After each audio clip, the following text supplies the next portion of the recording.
என்னன்னு சொன்னா இன்னைக்கு ஜனாதிபதி அனுர யாழ்ப்பாணத்துக்கு வாரார். அவர் ஒரு நாட்டின் ஜனாதிபதி, ஒரு உயர் இதுல இருக்கிறார். அதுக்குரிய மரியாதை எல்லாம், அந்த பதவிக்குரிய மரியாதை இருக்குது. ஆனால் வாக்களித்த மக்கள் என்ற ரீதியில எங்களுக்கு அவர்கிட்ட சில எங்களுக்கான உரிமைகளை தட்டி கேட்கறதுக்கும் எங்களுக்கு உரிமை இருக்குது. நாங்க இப்ப ஜனாதிபதி வாராருன்றதுக்காண்டி நாங்க வாய்மூடி மௌனிகளா இருக்கலாம். ஏன்னா நாங்க இழந்தவர்கள். எங்கட காணி தையீட்டில திசவியார நாங்க 4 வருஷமா போராடி கொண்டு வாரோம். சகல ஆவணங்களும் கையளிக்கப்பட்டிருந்தும் எந்த ஒரு நடவடிக்கையுமே எடுக்கப்படாத நிலையில் இன்று வரையும் இழுத்தடிக்கப்பட்டிருக்கிறது. அதுல பாராளுமன்ற உறுப்பினர் ஒருவர் சொல்லியிருந்தார், ஆளுங்கட்சி உறுப்பினர், தையிட்டி விகார தாங்க கட்டையில என்று. நாங்களும் சொல்லல நீங்க தான் கட்டினீங்கள் என்று. ஆனா உங்களோட காலத்துல இன்னொரு புது கட்டிடம் ஒன்று திறக்கப்பட்டிருக்கு. அதுக்கு கூட எந்த ஒரு தடை உத்தரவுமே வழங்க முடியாத ஒரு கையாலாகாத நிலையில தான் நீங்க இருக்கிறீங்க. அதால நாங்க எங்களுக்கு உரிமை இருக்குது. தையிட்டி திசவிகார காணிகள் விடுவிக்கும் வரையும் நாங்கள் போராடி கொண்டுதான் இருப்போம். எங்களுக்கு வேற வழியில் இது நாங்க காலாகாலமா மெல்ல மெல்லமாக அந்த எல்லைகளை அரைக்கி பிடித்த காணியோ அல்லது அரசாங்கத்திலிருந்து மானியமாக பெற்ற காணியோ இல்ல. இது எங்கட மூதாதையர் கஷ்டப்பட்டு வியர்வை சிந்தி உழைச்சு வாங்கின காணி. அதை அரசாங்க ரீதியில ஒருத்தன் களவா சூறையாடி அதுல விகார கட்டி இருக்கேக்க நாங்க அதுக்கு எந்த ஒரு விட்டு கொடுப்புக்குன்னு நாங்க போக மாட்டோம். இந்த காணி எங்களுக்கு விரைவில் விடுவிக்கப்பட வேண்டும். அதுக்கு இந்த ஆளுங்கட்சி பாராளுமன்ற உறுப்பினர்களும் மற்ற அனைத்து தமிழ் பாராளுமன்ற உறுப்பினர்களும் ஆவண செய்து அந்த தேவையான அழுத்தங்களை பிரயோகிக்க வேண்டும். இன்றைக்கு தெற்கில் எங்களுக்கு ஆதரவு பெருகி வருகிறது. தெற்கு மக்கள் கூட நமக்கு சாதகமான பல தகவல்களை வெளியிட்டு வருகின்றனர். ஆகவே இந்த தருணத்துல நாங்கள் அனைவரும் ஒன்றாக நின்று தேவையான அழுத்தங்களை பிரயோகித்து எமது காணிகளை விடுவிக்க முன்வர வேண்டும். சட்டவிரோத கட்டடங்கள் இந்த தையிட்டியில இன்றைக்கு நடக்கிற விஷயம் அவர்களுக்கு நல்லொரு படிப்பினையாக இருக்க வேண்டும். இனியொரு காலத்தில் இன்னொரு பொதுமக்களுடைய காணிக்கு இந்த புத்தரின் பெயரால் அத்துமீறி நுழைவதற்கு பயப்பட வேண்டும் யாராக இருந்தாலும். அதற்காகத்தான் நாங்க போராடுகிறோம். எங்கட காணிகள், எங்கட உரிமைகளை கேட்கறதுக்கு நாங்கள் என்றைக்குமே பயப்பட மாட்டோம். அதற்காக நாங்கள் எந்த ஒரு அடாவடியிலேயோ வன்முறையிலேயோ ஈடுபட போறது இல்லை. ஆனா அதுக்காக நாங்க நீதிமன்றத்துக்கு போறதுக்கும் எங்களுக்கு போதிய நம்பிக்கை இன்னும் வரவில்லை. அந்த அளவுக்கு எங்களிடம் சக்தியும் இல்லை. ஆனா தேவையான அமைச்சுகளிடம் எங்களது ஆவணங்களை பாரப்படுத்தியுள்ளோம். அவர்கள் இதற்கான நடவடிக்கைகளை விரைவுபடுத்த வேண்டும். விரைவுபடுத்தி எங்களோட காணிகளை மீட்டு தர வேண்டும். நன்றி. இதே எங்களுடைய தமிழ் அரசியல்வாதிகள் டேவிட் கேமரோன் வந்த பொழுது நீங்கள் வீடியோ எடுத்திருந்தீங்க. 3000க்கும் மேற்பட்ட மக்கள் மாவட்ட கந்தசாமி கோயிலுக்கு வந்திருந்த போது அரசாங்கத்தின் அஜெண்டாக்கு ஏற்ப அத்தனை தமிழ் அரசியல் கட்சிகளும் செயற்பட்டு கொண்டு இதோ கேமரோன் வாராரண்டு சபாபதி பிள்ளை முகாம்தான் வெளிவடக்கண்டு காட்டி அவரை அனுப்பிவிட்டு இதோ வாராரண்டு கண்ணீர் விட்ட அரசியல்வாதிகளை நாங்க பார்த்திருக்கிறோம்.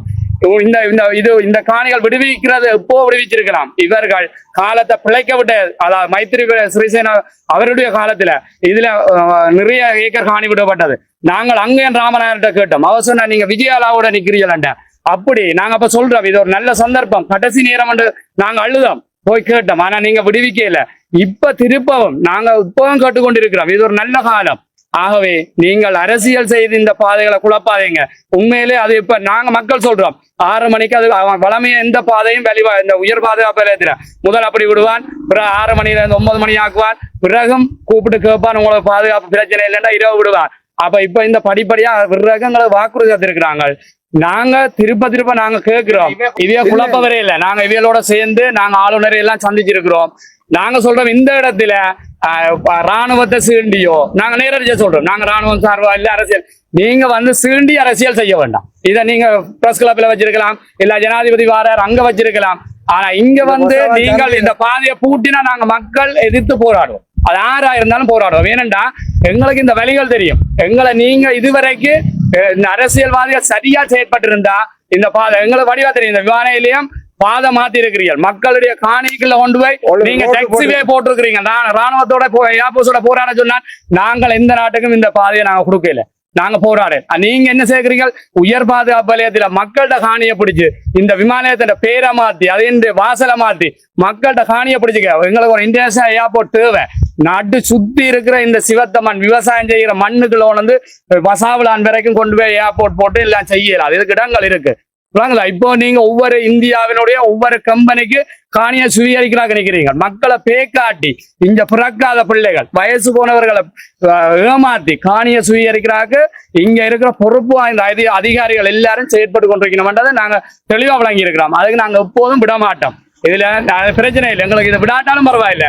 ஆனா இவ்வாறான சதிகள் ஆனா மக்களுக்கு எதிராக நீங்க செய்வீனமா இருந்தா நான் கடைசி மாட்டேன் உண்மையா இந்த விமான நிலையத்துல இவியல் இந்த பாதை மாத்தினது, விமான நிலையத்தின் பேர் மாத்தினது, வழிவடக்கு காணி மக்கள்கிட்ட காணிய நீங்க இந்த இந்திய அரசாங்கத்துக்கு கொடுத்துருக்கிறீங்க, அந்த உரிமத்தை கொடுத்துருக்கீங்க. அவன் எப்பவும் வரலாம் போகலாம்.